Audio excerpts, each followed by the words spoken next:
मेरे प्यारे दोस्तों को मेरा नमस्कार। इस वीडियो में मैं आपको बताऊंगा ब्रेकअप। कोई भी आदमी अगर रिलेशनशिप में है और उसका प्रेमी और प्रेमिका उसको छोड़ के चले जाते हैं या धोखा देते हैं, तो उसको जो भी डिप्रेशन होता है, जो भी प्रॉब्लम्स उसका मन में होता है, उसका तन में होता है, उसका नींद में होता है, और उसको ओवरकम करने के लिए वो क्या करना चाहिए, इसके बारे में मैं इस वीडियो में आपको बताऊंगा। ये वीडियो पूरा देखिएगा। अगर आप मुझसे वीडियो कॉल में बात करना चाहेंगे तो मेरा ये चैनल सब्सक्राइब कीजिए, या नहीं तो मुझे एक ईमेल ज़रूर भेजिएगा।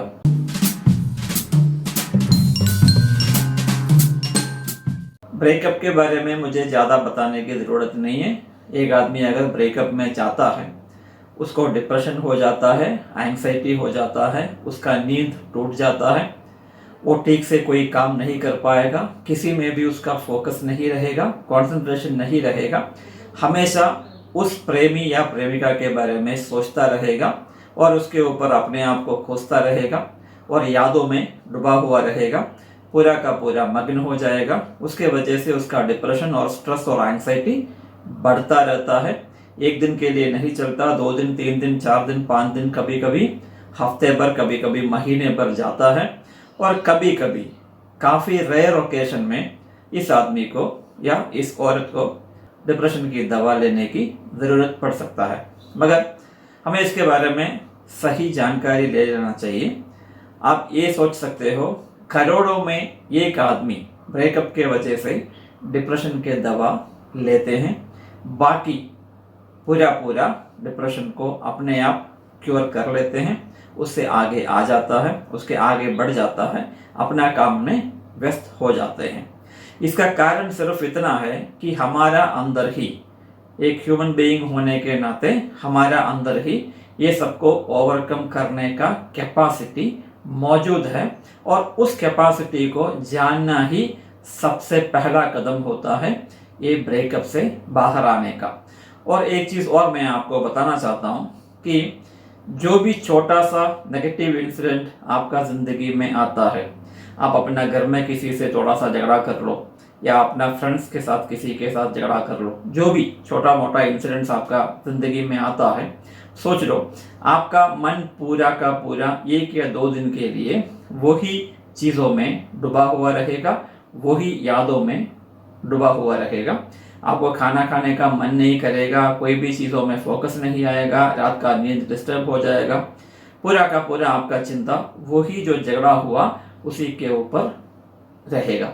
इसका मतलब ये हुआ कि हमारा ज़िंदगी में जो भी छोटा मोटा ऐसा नेगेटिव इंसिडेंट्स आता है, उसमें भी आप डिप्रेस्ड हो जाते हो, निराश हो जाते हो, उसके वजह से ये सिम्टम्स आता है और आप अपने आप उसको ओवरकम भी कर लेते हो। वही तरह ब्रेकअप भी ऐसा ही इसको समझना चाहिए, वो भी एक नेगेटिव इंसिडेंट है, उसका भी अपना हिसाब से डिप्रेशन या निराशा होता ही है और अपने आप उसको ओवरकम भी कर सकते हो। इसको ओवरकम करने के लिए मैं सबसे पहले टिप आपको ये देना चाहता हूँ कि आप समझ लीजिए इसको, जैसे कि मैं आपको पहले बताया था, ये सबके साथ होता है। करोड़ों में सिर्फ एक आदमी को इसके लिए दवा लेना पड़ता है, बाकी सब अपने आप इसको क्योर कर लेते हैं, कोई दवा की ज़रूरत नहीं पड़ेगा। एक चीज़ याद रखिए, थोड़ा सा टाइम चाहिए, अपने आप अपना कैपेबिलिटी है, आप अपने आप इसको सही कर सकते हो, अपने आप आगे बढ़ सकते हो, किसी का सहारा नहीं चाहिए। इसका एक अंदरूनी ताकत अपने आप के अंदर मौजूद है। इसलिए मैं जो आपको बताया, 1 करोड़ में एक आदमी दवा लेता है, बाकी जो भी है दवा नहीं लेता। उसका मतलब यही है कि ये अपने आप उसको ओवरकम कर सकता है, उसका कैपेसिटी उसके अंदर मौजूद है।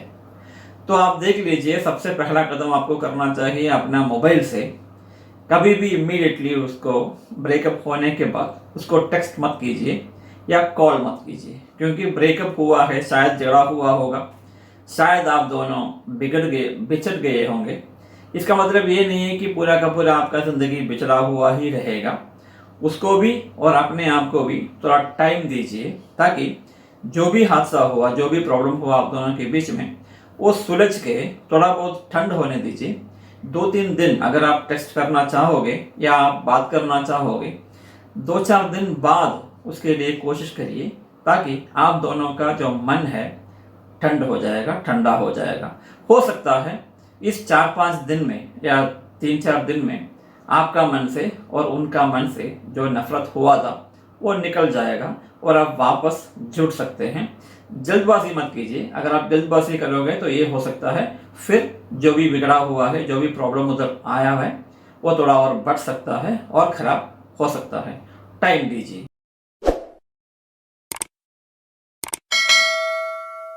अगर ब्रेकअप एक्चुअली हुआ है तो आपको क्या करना है? सबसे पहले चीज आपको ये समझ लेना चाहिए, किसी भी चीजों में जल्दबाजी नहीं करना चाहिए। आराम से रहिए, उसको थोड़ा टाइम दीजिए, अपने आप को थोड़ा टाइम दीजिए। ये जो भी हुआ आपके कारण नहीं हुआ, सिर्फ आपके कारण नहीं हुआ, दोनों इसमें कारण हो सकते हैं। और भी बाहरी कारण हो सकता है, उसका मम्मा पापा हो सकता है, उसका कोई दूसरा फ्रेंड हो सकता है। आपके सिर्फ वजह से ये नहीं हुआ, ये पक्का अपना मन में रख लीजिए। आप फेलियर नहीं हो, इसके लिए आप अपने आप को पनिशमेंट मत दीजिए, अपने आप को कोसिए मत। और साथ में ये भी समझ लीजिए कि आप फेलियर नहीं है। और ये चिंताओं को, थॉट्स को कैटास्ट्रोफाइज मत कीजिए। सोच सोच के इतना आगे मत बढ़िए कि आप बाद में कुछ और चीज़ों के बारे में सोचना शुरू कर दे, बड़ा चढ़ा के सोचना शुरू कर दे। ऐसा ना, इसको कैटास्ट्रोफाइजिंग बोलते हैं। जो सच्चाई नहीं है उस एरिया में भी आपका सोच कभी कभी चला जाता है, ये मत कीजिए। अगला मैं आपको बताना चाहता हूँ कि कभी भी अल्कोहल या जो भी दूसरे जो पदार्थ है, आपका एडिक्शन पदार्थ है, उसके ऊपर आप अपना ध्यान मत दीजिए और उसको इस्तेमाल करना शुरू मत कीजिए। वो कभी भी आपको डिप्रेशन का क्योर नहीं करेगा, कभी भी आपका प्रॉब्लम सॉल्व नहीं करेगा, बल्कि आपका ये प्रॉब्लम को और बढ़ा देगा। इसलिए अल्कोहल का इस्तेमाल मत कीजिए और कोई भी सब्सटेंस अब्यूज मत कीजिए। समय आपका साथ रहेगा, समय आपका साथ देगा, समय आपका पूरा वुंड्स को क्लियर कर देगा। ये अपना मन में पक्का समझ लीजिए। एक चीज मैं आपको बताना चाहता हूँ कि आप पूरा मेमोरीज को इरेज नहीं कर सकते हैं। पूरा मेमोरीज को, पूरा यादों को आप मिटा नहीं सकते अपना दिमाग से। तो यादें तो रहेगा, वो यादें जो आपके साथ था वो रहेगा, उसको पूरा आप कभी मिटा नहीं सकते। कोई भी चीज ऐसा नहीं है जिसके वजह से आप पूरा यादों को मिटा दें। इसलिए आपको यादों के साथ ही जीना है। यादें आएगा मगर वो आपको तंग नहीं करेगा, ऐसा अपने आप को बनाना है। यादें आएंगे, वो आपको तंग नहीं करेगा। इसलिए यादों को साथ ही जीना है। यादों को कभी भी पूरा का पूरा मिटा देंगे, ये सोच आपके मन में कभी आना नहीं चाहिए। पहले 1 या 2 दिन जरूर अपने आप को थोड़ा सा दुखी रहने की और रखने की कोशिश कीजिए। आपको दुख होता है तो वो दुख को समझ लीजिए। अपने आप को बोलिए कि मैं दुखी इसलिए हूँ कि मेरा प्रेमिका और मेरा प्रेमी मुझे छोड़ के चला गया, इसलिए मैं दुखी हूँ। 1-2 दिन के लिए मैं दुखी रहना चाहता हूँ। अच्छी बात है, आप जब दुखी रहेंगे तो नेचुरली आपका मन का जो बोझ है वो कम हो जाएगा। ये जो 2-3 दिन में मैं आपको जब कैटास्ट्रोफाइजिंग के बारे में बोला, उसमें मैं आप बोला था कुछ ज़्यादा मत सोचिए। वही चीज़ इधर भी बोल रहा हूँ, रिवेंज। अगर आप इसके लिए प्रतिक्रिया करना चाहोगे, उसको जवाब देना चाहोगे, करारा जवाब देना चाहोगे, ये एक्चुअली एक गलत चीज़ है, गलत सोच है। कभी भी ऐसा नहीं करना चाहिए। वो एक ऑब्जेक्ट नहीं है, जो भी आपके प्रेमी या प्रेमिका है वो कभी ऑब्जेक्ट नहीं है। वो भी एक जीता जागता इंसान है, उसको भी अपना इमोशंस होता है।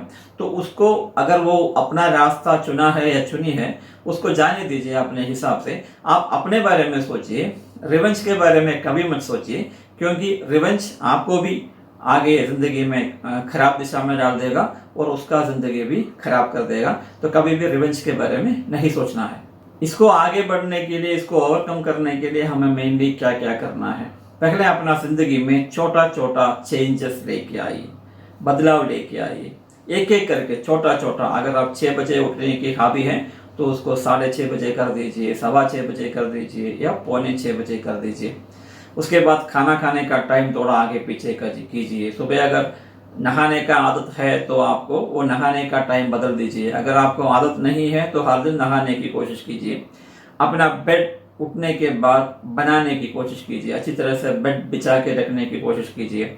सुबह सुबह आप मोबाइल का इस्तेमाल करते हो तो आधा घंटा उसके लिए उसको आगे बढ़ा दीजिए।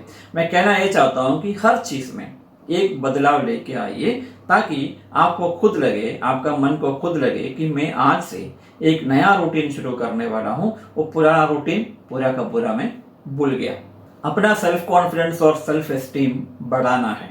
इसके लिए आप ज़रूर करना चाहिए, अपना पोस्चर को थोड़ा आगे बढ़ाइए, इरेक्ट होकर चलना सीखिए, अपना अच्छा अच्छा कपड़ा पहनिए, अच्छी तरह से एक्सरसाइज कीजिए, अपना स्वास्थ्य में थोड़ा सा गर्व कीजिए। ये सब अपना जो काबिलियत में थोड़ा गर्व करना शुरू कर दीजिए। ये सब आप अगर लिख के रखोगे तो और उसको पढ़ेंगे 2-3 बार तो अपना जो सेल्फ एस्टीम और सेल्फ कॉन्फिडेंस है वो आगे बढ़ेगा। जब वो आगे बढ़ता है तो नेचुरली डिप्रेशन और ये जो डिस्ट्रेस का और निराशा का जो भी हार्मोन्स आपका शरीर में बनता है, स्ट्रेस का हार्मोन्स बनता है, उसको कम कर देता है। तो नेचुरली आपका डिप्रेशन भी कम हो जाता है। एक्सरसाइज भी वही काम करता है। अभी मेडिटेशन करने की कोशिश मत कीजिए, क्योंकि मेडिटेशन में आपका कभी कंसंट्रेशन नहीं होगा, इसलिए मेडिटेशन करने की कोशिश मत कीजिए, मगर एक्सरसाइज करने की कोशिश कीजिए ज़रूर। और बाहर जाके अगर आप खेल सकते हो वो भी सबसे अच्छा एक इलाज होता है। आप ये जानते हो एक्सरसाइज आपका शरीर में काफ़ी पॉजिटिव हार्मोन्स बनाता है और उसी के वजह से आपका शरीर और मन एकदम शांत और साथ में रिफ्रेश्ड हो जाएगा। आपका स्ट्रेस हार्मोन कम हो जाता है, इसलिए आपका डिप्रेशन भी कम हो जाता है। सोच जरूर आता है मगर वो सोच आपको उतना ज़्यादा तंग नहीं करेगा। आपके साथी, आपका फैमिली मेंबर्स और आपका फ्रेंड्स हमेशा आपके साथ थे और अभी भी साथ रहेंगे। उनसे बात करना है, अपने बारे में बोलना है, ये ब्रेकअप के बारे में बोलना है और उसके साथ टाइम बिताना है, तो ज़रूर आपको उसमें काफ़ी फ़ायदा इसके साथ मिल सकता है। अपना घर का थोड़ा साफ सफाई कीजिए, अपना मोबाइल का थोड़ा साफ सफाई कीजिए। जो भी चीज़ उसके याद में आप घर में रखे हो, उसके याद में, जो प्रेमिका और प्रेमिका याद में अपना घर में रखे हो, उसको अपना नज़र से दूर हटाओ। इसका मतलब ये नहीं कि मैं आपको ये नहीं बोल रहा हूँ कि आप उसको फेंक दो। फेंकोगे तो यादें और ज़ोर से आएगा, तो मत फेंकिए। उसको एक जगह पे ऐसा रखिए ताकि आपका मन, आपका आंखों में वो बार बार न पड़े। और साथ में अपने मोबाइल में भी ऐसा ही कीजिए। मोबाइल में जो भी आपका तस्वीर वगैरह है ये सबको थोड़ा डिलीट कर देंगे तो अच्छा रहेगा, क्योंकि मोबाइल आप बार बार इस्तेमाल करते हो तो बार बार आपको देखने की मन करेगा। उसको थोड़ा डिलीट कर दीजिए, तो उससे कोई फ़ायदा नहीं, उससे कोई फ़र्क नहीं पड़ेगा और आपका यादें बार बार आपको डिस्टर्ब नहीं करेगा। अपने आप को कभी कोसिए मत, अपने आप को कभी गलत मत ठहराइए। आप ये भी मत सोचिए कि अगर मैं ऐसा किया होता तो ये सही हो सकता था, अगर मैं ऐसा बोला होता तो ये सही हो सकता था, अगर ऐसा मैं बिहेव किया होता तो मैं सही हो सकता था। ये सब चीज़ें मत सोचिए, क्योंकि ये आपके हाथ में नहीं है। अभी जो हो चुका है उसको हो चुका ऐसे ही रहने दीजिए, आगे उसके बारे में सोचिए मत। हमारा मकसद अभी ये है कि हमें आगे बढ़ना है, उस चीज़ों को हमें भूलना है। अपने आप को हमेशा बिजी रखिए, एक्सरसाइज कीजिए, कोई भी काम ऐसा कीजिए, किताब पढ़िए, टीवी देखिए, टीवी में अच्छा अच्छा मूवीज़ देखिए, या नहीं तो कॉमेडी प्रोग्राम्स देखिए, फ्रेंड्स के साथ रहिए, बाहर जाइए, सोशलाइज कीजिए। अपने आप को जितना बिजी रख सकते हो, फैमिली के साथ रख सकते हो, फ्रेंड्स के साथ रख सकते हो। ऑफिस जाना, मतलब ये मैं कहना पक्का चाहूँगा कि आप ऑफिस के लिए छुट्टी मत लीजिए या कॉलेज के लिए छुट्टी मत लीजिए। आप ज़रूर ऑफिस जाइए, कॉलेज जाइए, ताकि जब एक बार आप ऑफिस पहुँच जाएंगे आप उधर मग्न हो जाएंगे और आपको ये यादें वापस नहीं आएगा। तो हमेशा बिजी रहने की कोशिश कीजिए। मैं ये भी कहूँगा कि अकेले रहने की कोशिश मत कीजिए, मतलब अकेला आप रहना नहीं चाहेंगे इस मौके पे तो अकेला मत रहिए। अच्छा नींद की भी अगर आप कोशिश करेंगे, एक्सरसाइज करेंगे, दूसरों के साथ जुड़ा हुआ रहेंगे, आगे बढ़ते रहेंगे, चलते रहेंगे, अपने आप को क्रियात्मक ढंग से आगे बढ़ाते रहेंगे, तो नेचुरली आपको अच्छा नींद भी आएगा। तो अच्छा नींद भी आएगा तो भी ये समस्या जल्दी खत्म हो सकता है। उस लड़की, लड़का या औरत, आदमी को भूलने की कोशिश मत कीजिए, क्योंकि जब आप भूलने की कोशिश करेंगे, ऐसा बोलेंगे कि मुझे याद नहीं आना चाहिए, तो वो यादें वापस बार बार आता रहेगा। इसलिए आप उसको याद करने की कोशिश कीजिए ताकि वो याद आपको वापस ना आए। मैं ये कहना चाहता हूँ कि जितना आप याद करना चाहोगे वो यादें चला जाएगा, जितना बोलना चाहोगे उतना वो यादें आपको तंग करता रहेगा। इसलिए याद करने की कोशिश कीजिए, ऐसा याद कीजिए जो आप दोनों के बीच में अच्छा पल आपने गुजारा है पहले, उसके बारे में याद करने की कोशिश कीजिए, नेगेटिव चीज़ों के बारे में नहीं। सोशल मीडिया से थोड़ा दूर ही रहिए, क्योंकि आपको पता है सोशल मीडिया डिप्रेशन बढ़ा देता है, और सोशल मीडिया का जो फ्रेंड्स है वो कभी भी फ्रेंड्स नहीं होते, जो साथ में रहते हैं वही फ्रेंड्स होते हैं। तो सोशल मीडिया में ये सब चीज़ों को कभी डिस्कस मत कीजिए, आपको और कंफ्यूजन हो जाएगा और उसके वजह से आपका टेंशन और डिप्रेशन बढ़ सकता है। जैसा आपने सेल्फ एस्टीम बढ़ाया और सेल्फ कॉन्फिडेंस बढ़ाया, साथ में एक चीज़ और बढ़ा दीजिए कि आज से मैं उस चीज़ को नज़रअंदाज कर रहा हूँ, जो हुआ मेरे साथ उस चीज़ को नज़रअंदाज कर रहा हूँ, उसके साथ में मैं नया ज़िंदगी शुरू कर रहा हूँ। इस नया ज़िंदगी में मुझे एक नया गोल है, नया लक्ष्य है। ये नया लक्ष्य क्या है आप उसके बारे में सोच सकते हो। नया कोर्स कर लीजिए, नया छोटा सा एक कोर्स कर लीजिए, यानी कि तो नया जॉब के बारे में सोचिए, अपना क्वालिफिकेशन बढ़ाने के बारे में सोचिए, गार्डनिंग के बारे में सोचिए। दूसरा एक शादी के बारे में सोच सकते हैं, जो अपना नया गोल बना सकते हैं।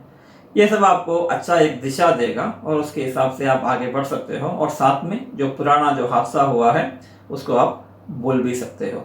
आपको काफ़ी चीज़ें अच्छा लगता होगा, अच्छा लगा होगा पहले। ये जो रिलेशनशिप की वजह से आप काफ़ी चीज़ें जो आपको अच्छा लगता है उसको आप भूल चुके होंगे। आप वापस उधर जाइए। आपको शायद पेंटिंग अच्छा लगता होगा, रीडिंग अच्छा लगता होगा, गार्डनिंग अच्छा लगता होगा, सोशलाइजेशन अच्छा लगता होगा, कोई भी गेम अच्छा लगता होगा। ये सब आप पहले किए थे। ये जो रिलेशनशिप की वजह से आपको वो सब छोड़ना पड़ा, आप वापस जाइए। जो चीज़ आप नज़रअंदाज किए हुए थे उसके ऊपर ज़्यादा ध्यान दीजिए और आगे बढ़ते रहिए। ट्रैवलिंग भी एक अच्छा सोल्यूशन है। एक छुट्टी ले लीजिए 4-5 दिन के लिए, 1 हफ्ता के लिए। दूर एक जगह पे जाइए, फैमिली के साथ जाइए या फ्रेंड्स के साथ जाइए।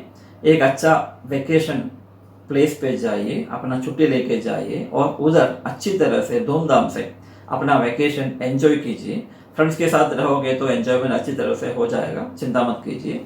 आपका मन से ये दुख भरी यादें थोड़ा बहुत निकालने के लिए ये वेकेशन आपका काफ़ी हेल्प कर सकता है। ये सब करने के बावजूद भी अगर आपका दिल में इसका दुख भरा हुआ है, डिप्रेशन है, तो ज़रूर आप एक साइकोलॉजिस्ट या साइकियाट्रिस्ट से बात कीजिए। काउंसलिंग करवा सकते हैं आप। काउंसलिंग से थोड़ा बहुत कम हो ही जाता है। उसके बावजूद भी अगर आगे आपको प्रॉब्लम दिख रहा है तो शायद थेरापी करना पड़ेगा, तो आप साइकोलॉजिस्ट या साइकियाट्रिस्ट से ज़रूर बात कर लीजिएगा।